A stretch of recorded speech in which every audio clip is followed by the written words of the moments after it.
it's really going to be hard to overcome. And and here's the final part of this is that, in fairness to Jimmy, as fans are very frustrated with him, as plenty of people are just like, how can he be doing this?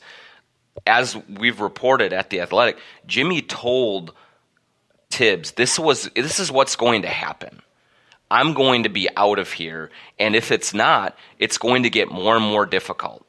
And so, there's part of that where you can be mad at Jimmy for the way that he's doing these things. But at the end of the day, this is no secret at all to Tibbs. He was told that this was going to happen, and he's just allowed it to happen. And so to me, like, that's almost even the most damaging part of this is that he has given Jimmy, by not doing anything and not having any consequences, he has essentially endorsed it. And that's going to be the real damage to his credibility going down the road. I'm really enjoying the free-flowing nature of this conversation. Let's take care of our sponsors right now. Steve, tell me about TSR Injury Law, your mission, and what you've built here. We've been doing this for 23 years. Y'all heard the advertisements, whatever. We actually still get probably 60% of our new business from either judges, doctors, other professionals, or past or current clients. So even with all the ridiculous billboards with the ugly dude on there, we still get word of mouth, which I think is the best. You look fine, Steve. Yeah, it's a lot of makeup is what that is. But the key is this: I was actually on jury duty on a criminal case this past week, which I was shocked to be able to be on a jury, but it was really interesting because I'm sitting in the room with 11 other people, and they're all like, man, we love the billboards, and we're talking about the law and whatever. And I just, because I'm sitting in there, and we had a break over lunch, so I said, hey, how much does it cost to talk to me? Just to see. And they're like, I don't know, what do you charge per hour? I'm like, it's free! It's a free consultation! So they should listen to the podcast network, then they'd know that. So it's like people kind of know that, car crash, I'm hurt, I'm going to call TSR. I mean, look, if you're injured, it's not your fault. Give us a call. It's free. 612-TSR time. You will always talk to a lawyer. We will give you answers. If you have a case, we're going to tell you. If you don't have a case, we're going to tell you. We don't want to waste your time, but we want to talk to people. I'd rather give free advice and move you along. And if we can help, we're going to help. Thank you, Steve. We appreciate it. Also, thanks to SodaStick, sodastick.com. You know about their basketball stuff. We've told you about that. I wear my stuff around all the time. They also do a lot of special runs, a lot of cool stuff. Right now, they did their Skull, Minnesota. Let me phrase it right. I'm going to read the way they put it. After our Skull, Minnesota Blaze Orange Real Tree Flex Fits sold out last week, we hit the drawing board to come up with a unique design, put on some tops for the hunting lifestyle collection, and here it is, available for a limited time. Go to sodastick.com, click on the tab. You'll see all the cool, like, hunting, outdoorsy stuff. You can wear all the basketball stuff inside. You can wear all the Skull hunting stuff outside, and I think the deer will just drop over dead if they see it. That's the way it works. I think I texted you this, but I actually bought 3 Timberwolves things from SodaStick. Oh, cool. And they're awesome. They're great stuff. Yeah, it actually is really cool. I got the one with the glasses for Mikan, and then the other 2 Timberwolf things, and it fits great. And I'm not getting paid to say it. I'm just telling you, I love it. Yeah, and it's the business John and I are in. We really appreciate companies that are nimble, that react to the news, and they do that all the time. Something comes out in the news, and bang, they have a shirt out about it. Did you see that photo of John Randall wearing his shirt with a beer? That was awesome. So cool. And John, and I covered John his first day in the NFL. He was a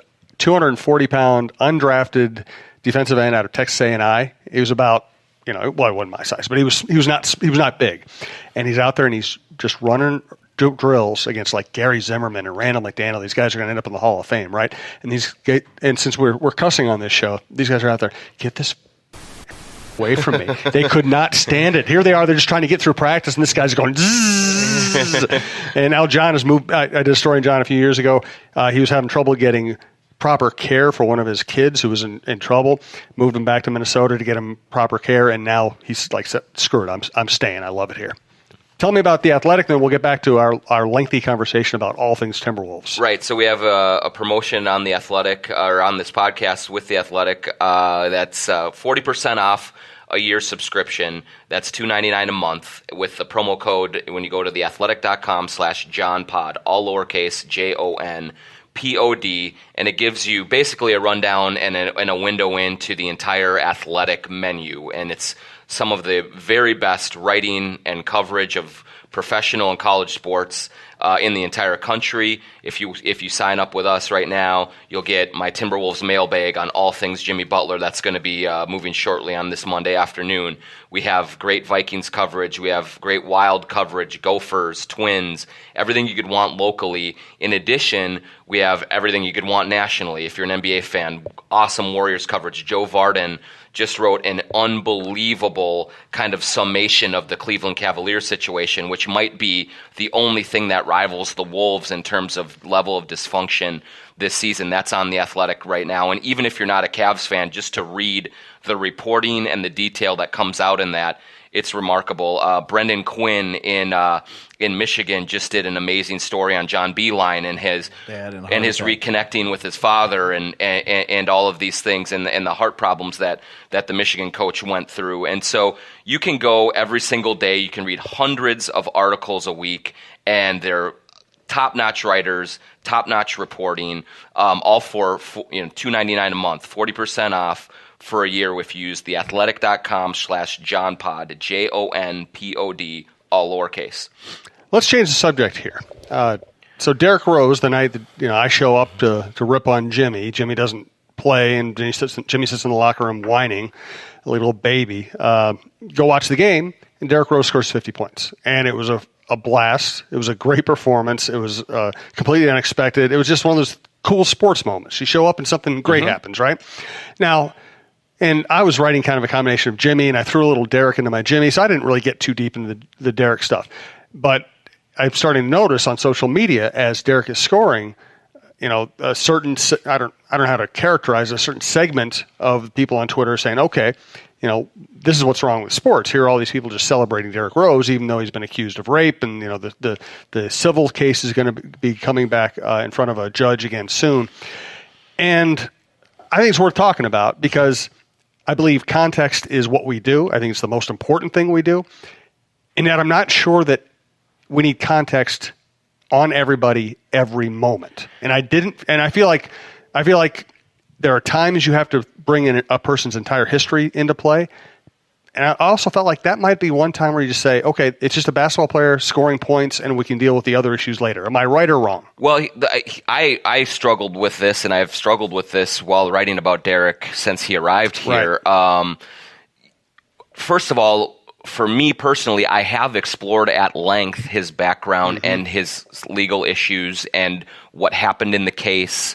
He was found not liable from a civil jury on this, and those are not, as we've read in the Star Tribune and their great coverage of sexual assault cases and things, that just because you get that kind of a verdict or a ruling doesn't necessarily mean you haven't been found innocent. No. Yeah, but at the same time, it also doesn't mean that everyone who has been accused is guilty. And so as a reporter, it's really difficult because rightfully so, there are people that this has kind of come to the forefront in our country now, this long history of sexual assaults being wiped under the rug and ignored, and there are some truly heartbreaking stories that come out. But there is also, I think, sometimes a hair trigger kind of view of things where if you are accused, you are automatically guilty. And so, you should not be allowed to do anything ever again in your entire life. And at some point, I think we're kind of bound by the limitations of the legal system. I mean, if Derrick Rose goes through this trial and is found to be not liable, now is it my job as a reporter to convict him again and to kind of find the evidence that wasn't there and bring that to light? But there's no question that I have acknowledged it and written about it in the past, and actually I did write about it on that night as well, because I think when there is this major achievement, this crowning 50-point thing, you do kind of get into his career arc and everything that has gone on from start to finish, the 22-year-old MVP, the injuries, the all of this stuff, and you have to kind of weave that together. But one thing that was very cognizant in my mind that I tried to avoid is casting this as a redemption story. Right. Look at what he's overcome. That's what I was going to say is that, to me, if you were going to, if like, let's say you're right, I wasn't writing a game story. I was really writing more about Jimmy. But if you're writing the game story and you're going to quote Derek talking about everything I've overcome, well, then he's kind of opened the door and you kind of have to address that. Steve, you're a lawyer. You tell me what you think. Well, it gets a little tricky. It's tough, I know. Yeah, I mean, I don't know a lot about the case. I will say that on the civil side, it's more likely than not is the evidence. So it's 51% or 50.1%. So a jury somewhere thought that it was less than a 50% chance that he raped this young lady. I think that whether he, within the term, whatever the legal definition of rape is, I think that it became very clear that he and his friends did not have very high regard for women in general, and I think that is almost like a broad stroke of athletes and kind of the things that I've seen on the road with the team, and just there's a lot of activity. And I think whether he did it or didn't do it, I mean, the verdict is what it is, but I think that it's more of an indictment of just kind of the maybe lack of respect and kind of the way athletes are sometimes. But to slightly shift gears, because I don't have much to say about that, but I will say, Jimmy sat out that game, but he sure as hell ran real fast into that post-game conference. Yep. Let me get a little pub here, and let me have my 3 cents, and let me make this about Jimmy. And again, not to compare that with the other topic, but it's like back to what we were talking about. It goes back to this guy, Jimmy, it's all about him. Mm-hmm. He doesn't give a shit about anyone else or his team or anything else, and I just thought that was also very interesting. Whether or not you were happy for Rose or you weren't happy for Rose or whatever, it was an achievement. I mean, I think that's not debatable. And again, someone who's not healthy enough because he's too sore. He didn't look sore when he ran into that room. He had a good first step. Yeah, I mean there are conflicts in Jimmy's kind of words and statements and some of his actions. And the one thing that, though, is clear in that locker room when you talk to players about the situation, I am surprised, frankly, at the kind of widespread acceptance of the situation. I would expect there to be a lot more guys who are really upset with him, who say, Jimmy, you're turning your backs on us. We're not good enough for you. And then number one, and then number two, you're going to kind of go through this rigmarole that brings all this extra attention and all these questions day in and day out that we have to answer on your behalf. Like, I would think as a teammate, I would be like, man, this, F this. Mm-hmm. I think there are a couple of guys in that locker room who are like that and who are really just like, this is uncalled for. This shouldn't happen.